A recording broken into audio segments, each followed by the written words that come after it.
Welcome to our channel. Today we how to save on allergy medications with Rite Aid, quick tutorial step by step clearly. To start saving on allergy medications at Rite Aid, visit your local store or the Rite Aid website. Begin by searching for the allergy medications you need.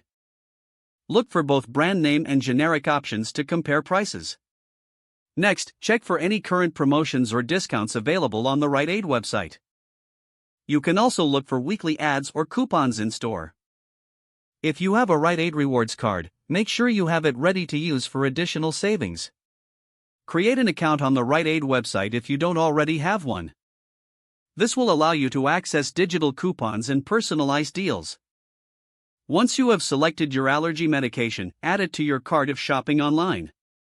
Review any available coupons that apply to your purchase.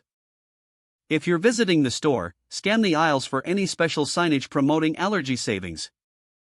Consider signing up for Rite Aid's newsletter for alerts on future deals and promotions. After selecting your items, proceed to checkout to finalize your purchase. Additionally, ask a store associate about any loyalty programs that might benefit your purchase.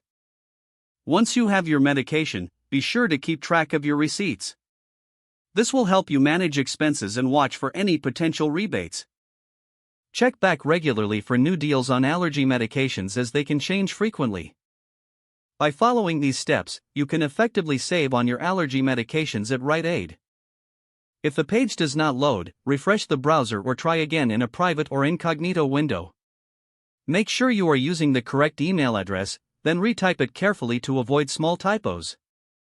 If your password is not accepted, use the reset option and create a new strong password you can remember. Check your spam folder for verification or security emails, then complete any requested confirmation steps.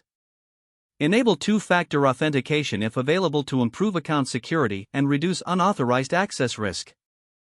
After signing in, review your profile details so your contact information and settings are accurate and current. If you see an error message, note it down and try again after restarting your device and internet connection.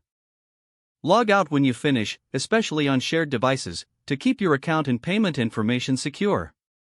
If the page does not load, refresh the browser or try again in a private or incognito window. Make sure you are using the correct email address, then retype it carefully to avoid small typos. Don't forget to like this video and subscribe to our channel for more step-by-step tech guides.